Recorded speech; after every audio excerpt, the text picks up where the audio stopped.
Hi, boys and girls. Welcome back to Kate's Kindergarten. I'm so happy to see all of you today. We have a wonderful book that I cannot wait to share with you. It's one of my favorite books from when I was a little girl, and it has to do with our letter of the day. And our letter of the day is the letter D. D says duh, duh. And when you write the letter D, you start at the top, you make a straight line down, start back at the top and go down and around the corner. This is what the capital D looks like for duh, duh, D. And the lowercase d looks like this. It's also two strokes and you write it the same way every time. You start at the top and then come down, go down and around the corner. That's the lowercase d. And the book that I want to read to you is a classic book called Make Way for Ducklings. And it was a favorite book of mine when I was a little girl. Let's find out what happens to Mr. and Mrs. Mallard as they find a place for their ducks, their baby ducks to live. This book happens in the city of Boston, which is in the state of Massachusetts. Make Way for Ducklings. Mr. and Mrs. Mallard were looking for a place to live, but every time Mr. Mallard saw what looked like a good place, Mrs. Mallard always said it was no good. There were sure to be foxes in the woods or turtles in the water, and she was not going to raise a family where there might be foxes or turtles. So on and on they flew.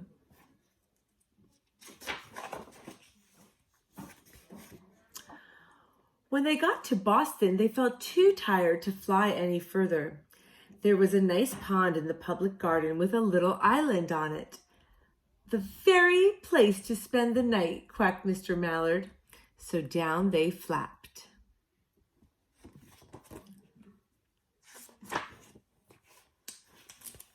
The next morning, they fished for their breakfast in the mud at the bottom of the pond, but they didn't find too much. Just as they were getting ready to start on their way, a strange, enormous bird came by.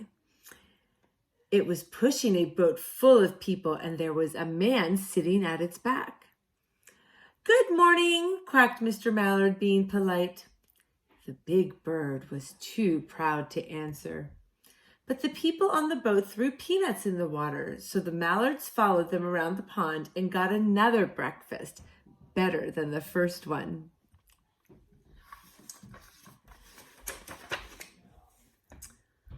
"I like this place," said Mr. Mallard, as they climbed on the bank and waddled along. "Why don't we build a nest and raise our ducklings right in this pond? There are no foxes and no turtles, and the people feed us peanuts. What could be better?" Good, said Mrs. Mallard, delighted that at last Mr. Mallard had found a place that suited him. But... Uh-oh, do you see something that might be dangerous coming up? Oh no. "Look out!" squawked Mrs. Mallard all of a dither. "You'll get run over." And when she caught her breath, she added, "This is no place for babies. With all these horrid things running around, we'll have to go look somewhere else." So the Mallards flew over Beacon Hill and round the State House, but there was no place there. These are all real places in the city of Boston. You can go, if you ever go to Boston, you can go and have a Make Way for the Ducklings tour. They looked in Louisburg Square, but there was no water to swim in.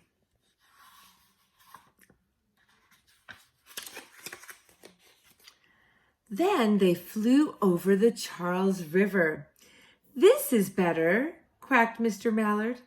"That island looks like a nice quiet place, and it's only a little way from the public garden." "Yes," said Mrs. Mallard. remembering the peanuts, that looks like just the right place to hatch ducklings.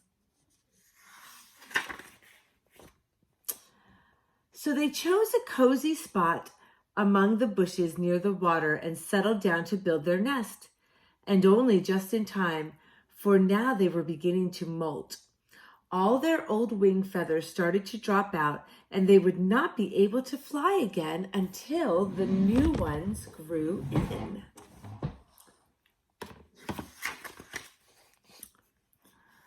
But of course they could swim, and one day they swam over to the park on the riverbank, and there they met a policeman called Michael Murphy.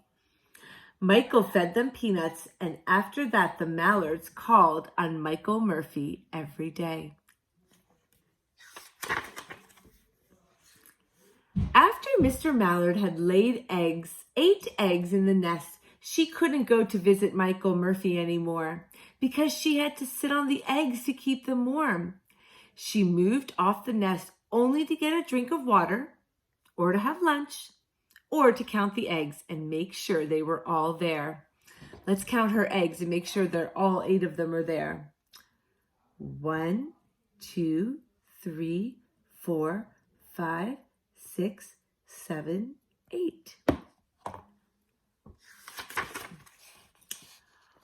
One day, the ducklings hatched out.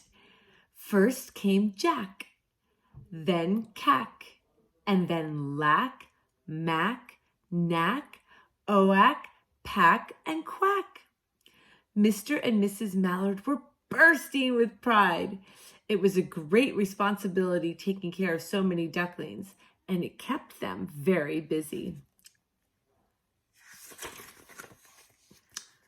One day, Mr. Mallard decided he'd like to take a trip to see what the rest of the river was like further on. So off he set. "I'll meet you in a week at the public garden," he quacked over his shoulder. "Take good care of the ducklings." "Don't worry," said Mrs. Mallard. "I know all about bringing up children." And she did. Aren't the ducklings so cute as they say goodbye to their dad?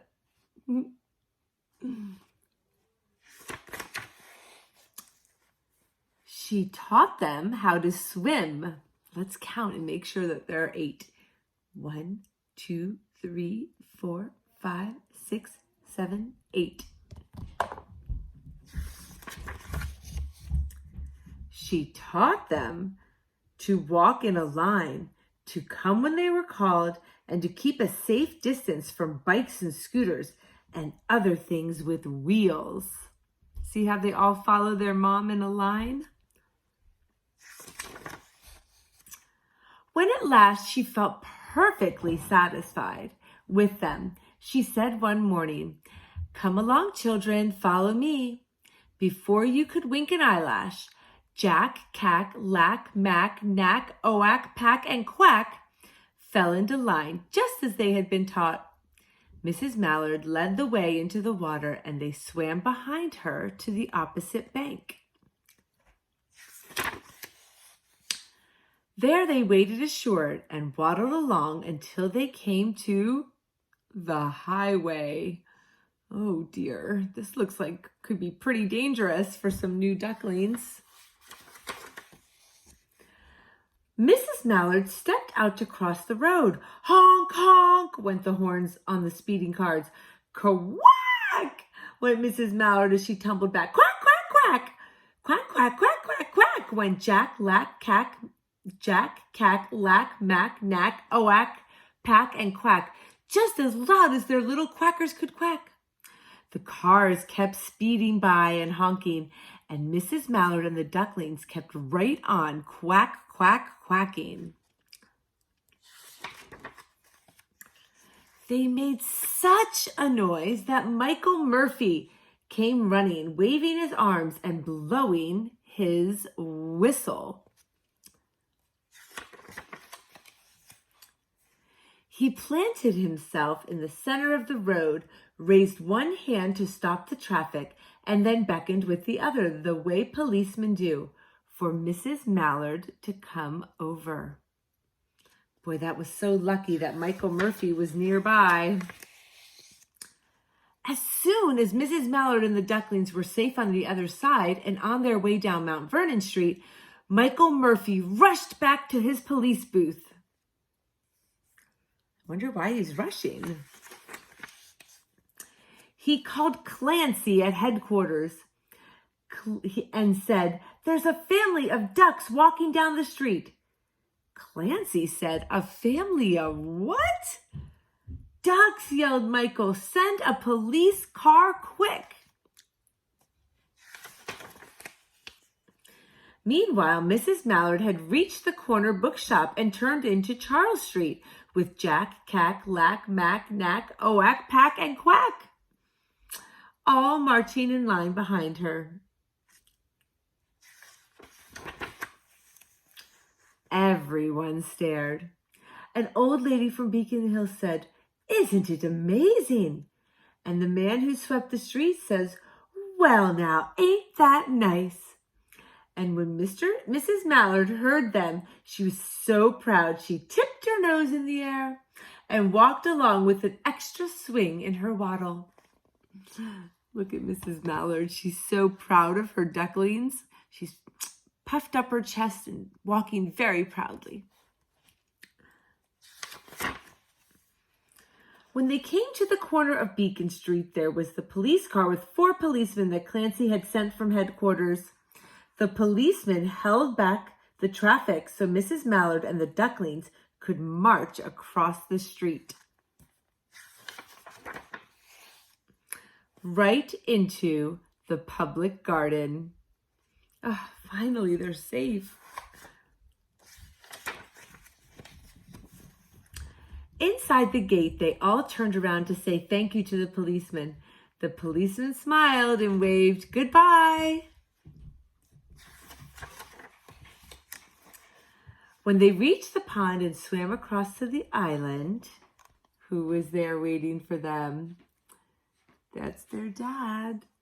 Mr. Mallard was waiting for them, just as he had promised. The ducklings liked the new island so much that they decided to live there. All day long, they followed the swan boats and ate peanuts. And guess what, boys and girls? You can go to Boston still and still ride the swan boats. I've never done that, but I hope to do it someday.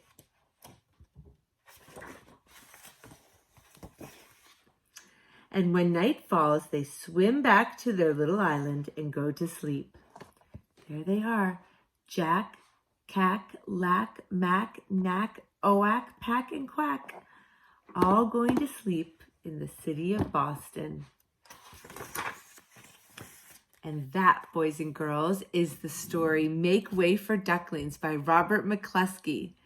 Thank you for joining me today. I hope you have a great day. And remember, be kind, friendly, and helpful in everything you do. I'll see you here for another story time sometime soon. Bye.